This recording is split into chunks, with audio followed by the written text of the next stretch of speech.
Hello class, this is a video tutorial on congruency proofs. In this video I'll be doing two more examples just to assist you in understanding more about congruency proofs.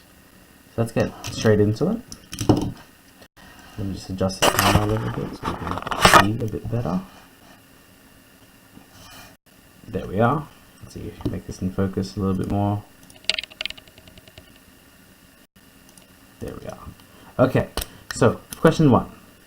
What we are asked to do is prove that triangle ABP, so this triangle is congruent to CDP, so this triangle here. Once again, how I construct my proof is I put little headings for each of the triangles to keep everything organized. Here we go.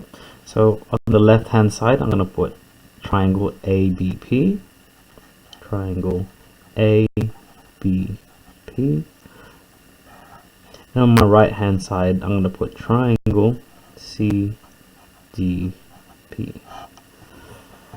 Okay, so let's begin first with the data and the information that is already given.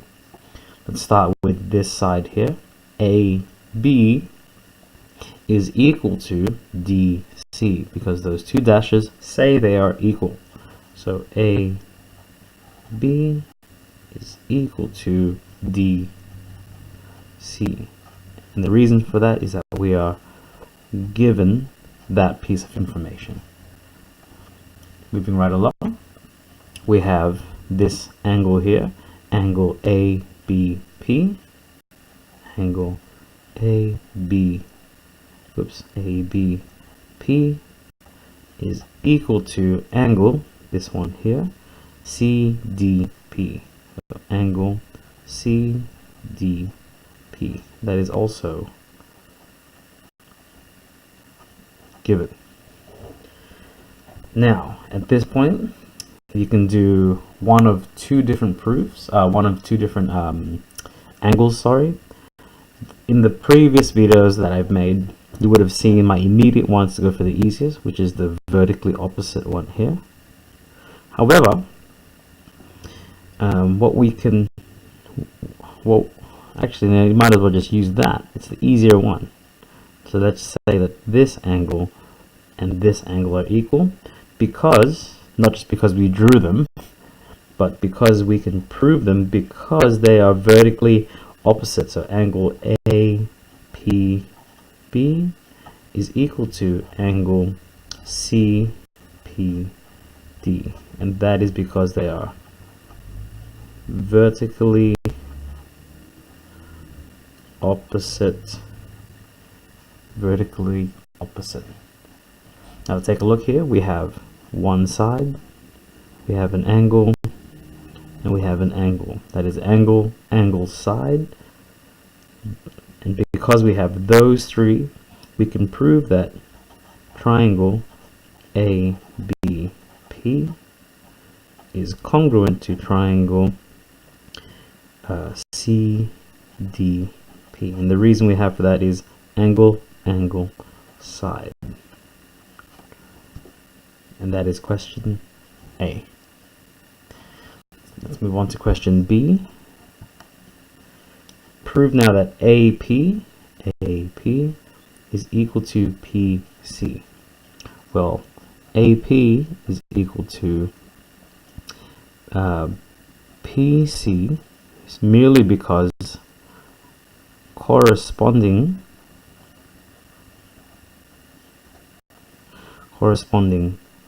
sides of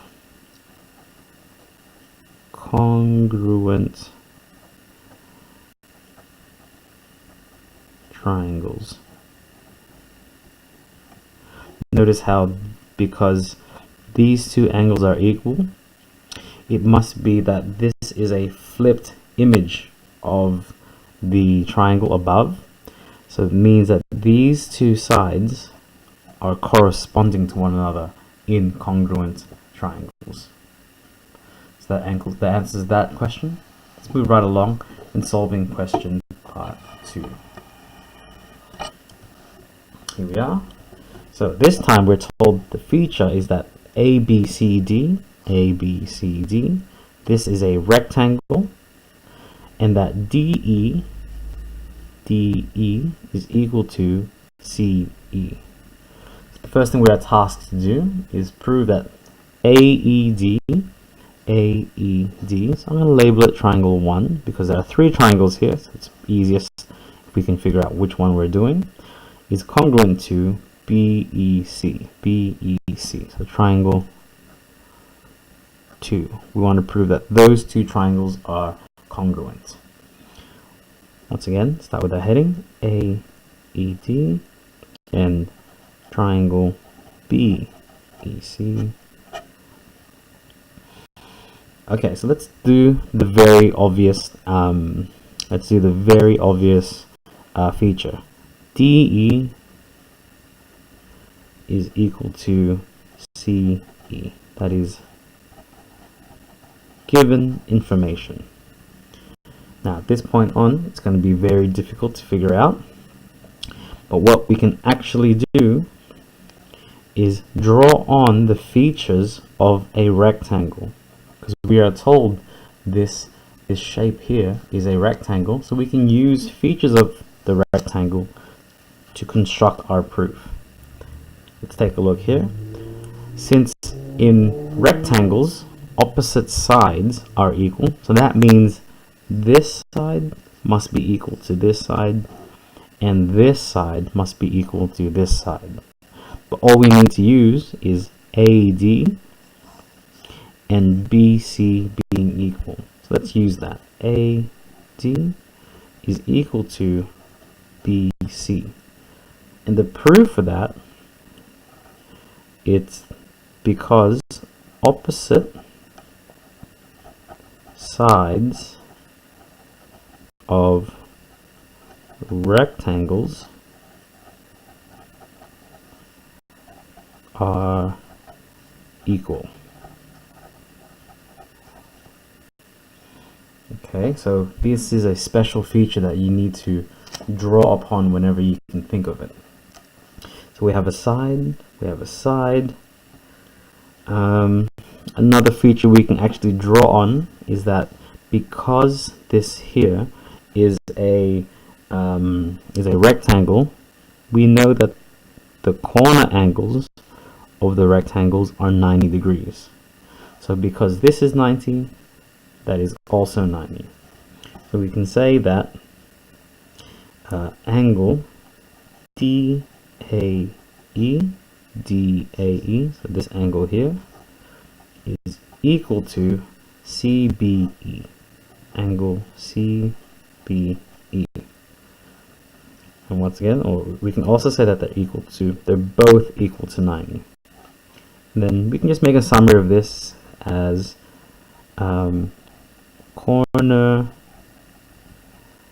angles of rectangle equal 90 degrees. Let's take a look here. We have a right angle that is actually a right angle. We have a side AD. This would actually be a side, but it's more specifically a hypotenuse now. Because take a look, DE is opposite the 90 degree angle, as is CE is opposite the 90 degree angles. This is actually a hypotenuse. Take a look there. We have a right angle, hypotenuse, and side. Think about that. That is RHS. That is the proof we're going to be using. So let's make that statement. Therefore, triangle AED is congruent to triangle BEC. Right angle, hypotenuse, side. That is the proof that we use. Now let's prove that E is the midpoint of AB. Well, if you think about the midpoint, wouldn't that mean if this is exactly halfway of AB, shouldn't it be the case that these two are equal to one another? And that is actually very simple to make, because these two triangles, 1 and 2, are congruent. AE is equal to BE, and the reason for that is it is corresponding sides of congruent triangles. AE equals BE, therefore E is the midpoint of AB. So that concludes the congruency proofs, and I hope that gave you an insight into constructing your own congruency triangle proofs. Best of luck.